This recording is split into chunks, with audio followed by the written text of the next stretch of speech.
So, as current day guitarists, we live in an environment full of alternate notational systems, which include tablature, chord symbol notation, and number notation systems, which include the Roman numeral system and the Nashville number system.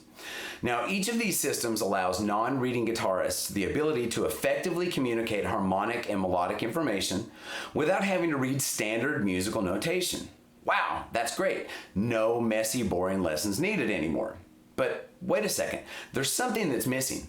How do we successfully communicate rhythmic information? Well, unfortunately, unless there's something out there that I'm unaware of, in order to accurately notate rhythms, rhythmic notation is pretty much the only game in town. But I think I've figured out an easy way to explain and manage all things rhythmic. Let's talk about note values and time signature algebra.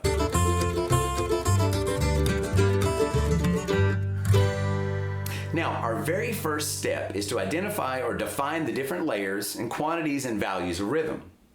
So generally speaking, here's the breakdown. A whole note equals 4 counts. 1, 2, 3, 4. 1, 2, 3, 4. 1, 2, 3, 4. Off. Now, in a rhythmic cycle of 4, it takes up that entire cycle. So it stands to reason that if a whole note equals 4 counts, then a half note equals 2 counts, right? 1, 2, 3, 4. 1, 2, 3, 4. 1, 2, 3, 4. Off. So in other words, two half notes occupy the same space as one whole note. Now, surely you can guess the next note value, right? So the quarter note equals 1 count. 1, 2, 3, 4. 1, 2, 3, 4. 1, 2, 3, 4. Off. Now, another way to think of this is that 2 quarters equal 1 half, or 4 quarters equal a whole note. So eighth notes equal half a count. 1, 2, 3, 4. 1, 2, 3, 4. 1, 2, 3, 4. Off. So in other words, there are 2 eighth notes per count, and we count them like this: 1 and 2 and 3 and 4 and 1 and 2 and 3 and 4 and so on and so forth. So have you spotted the pattern yet? Well, each note type is half the value of the previous note type, and conversely, there can be twice as many of them in the same space of time as the previous note type. Now, if we continue the sequence, we see that 16th notes receive a quarter of a count, a 32nd note receives an eighth of a count, and so on and so forth. Now, each of these note types also have a slash notation equivalent. Well, what is slash notation? Well, now these types of note symbols generally indicate the value of a single note or a group of specifically written notes. So when we want to indicate the rhythmic value of an entire chord without having to write out every note which comprises that chord, we use a slash version of the note symbol. Now, whole notes look like a diamond, and a half note will look like a diamond with a stem on it. And quarter notes look like a hash mark with a stem on it. And then an eighth note will look like a quarter, but it has a flag on the end of it. Now, if you kind of squint your eyes and tilt your head to the side a little bit, you'll notice that these slash notations really do look like their traditional equivalents. Now, before we go on, real quickly, let's address the flagged notes. In other words, eighth notes and 16th notes. And of course, we can keep dividing 32nd, 64ths. Now, if we see a pair or more of flagged notes, and it doesn't matter whether it's traditional notation or slash notation, we replace them with a beam. Now, the great thing about beaming notes together is that we can safely assume that every note under that beam or above that beam is inside of 1 count. Now, there are exceptions to the beaming rule, but they're not really relevant to today's topic. So when you want to indicate a specific chordal rhythm, you write the chord's name over the appropriate rhythm figures.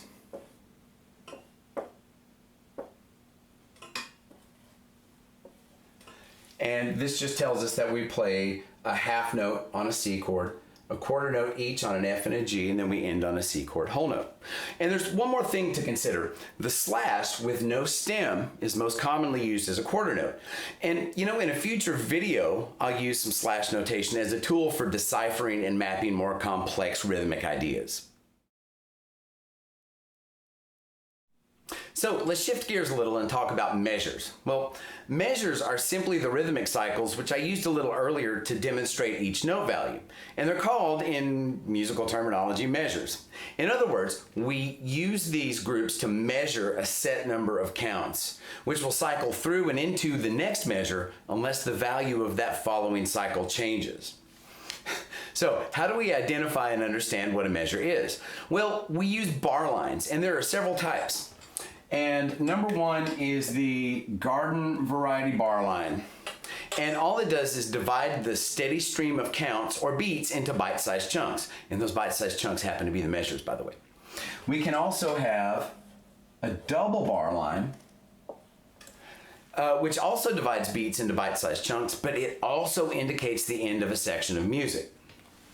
We can also have the repeat sign, which is simply a double bar line with two little dots, and it tells us to go back to the beginning or to the nearest opposite facing repeat sign. And notice that the two little dots can be on either side of the double bar. And then our final one is appropriately titled the final bar line.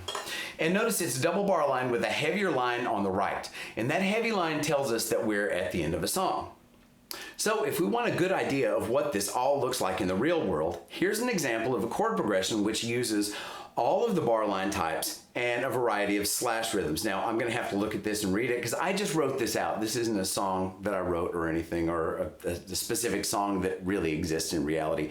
It's just a demonstration of all the different things. 1, 2, 3, 4. I'm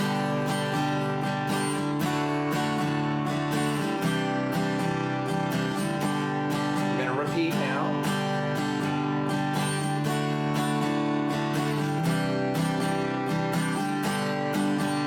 Next section.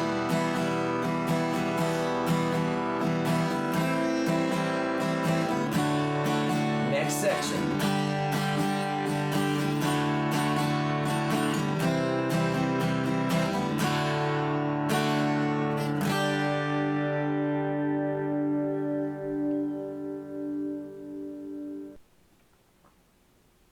All right, now that we've identified the basic rhythmic values and bar line types, how do we make sense of them? Well, there are multiple ways, but generally in the West, we use the idea of meter, which is represented by the time signature.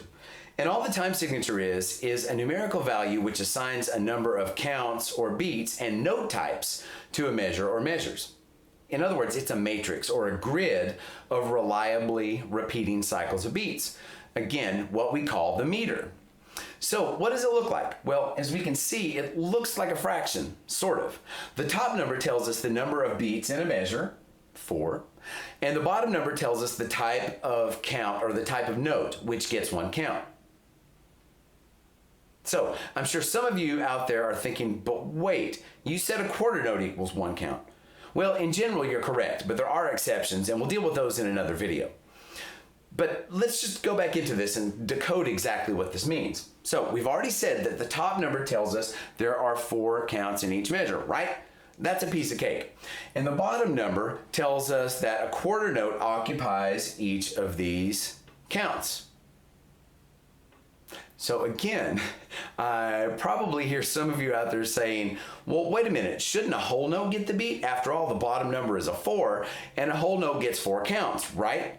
Well, I can understand your reasoning, but like I said earlier, the time signature looks like a fraction. So let's treat it like one. So if we think about it, 4 over 4, if we proceed algebraically, is the same thing as 4 times 1 over 4. If we don't reduce, correct?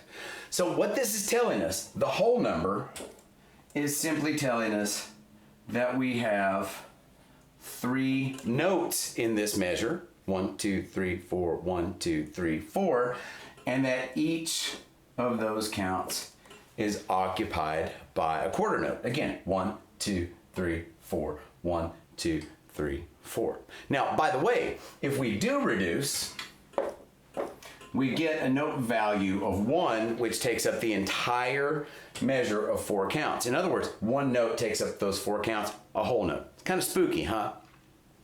So this means that 3/4 time simply tells us that there are 3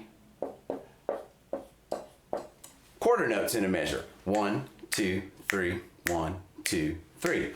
Or we could say that 5/8 simply tells us that 5/8 notes occupy a measure. 1, 2, 3, 4, 5. 1, 2, 3, 4, 5.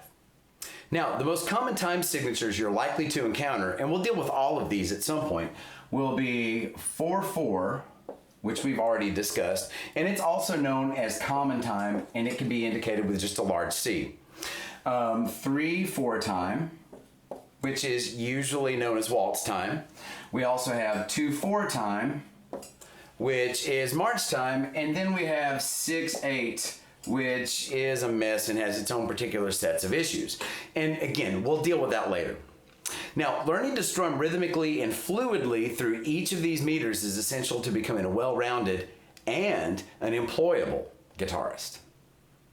Now, for everybody watching, I want you to understand that the function of this video is not to turn you into a rhythm reading machine.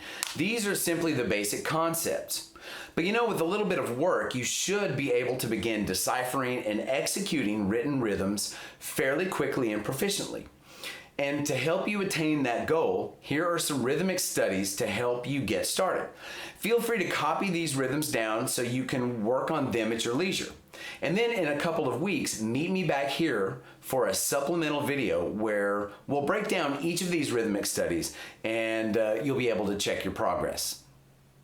So a little later this weekend, I'll be posting a short video of the Crumbs, my bluegrass group, in the studio recording one of the songs that's going to be on our upcoming album. We have some guest performances on it, so definitely check that out. Thanks for watching String 'em Up. My name's Dave Holland, and remember to like, share, and subscribe if you enjoy the channel's content. Also, feel free to leave comments and suggestions for any topics you might like to see in future episodes. Have fun, stay safe, and I'll see you next time. Bye.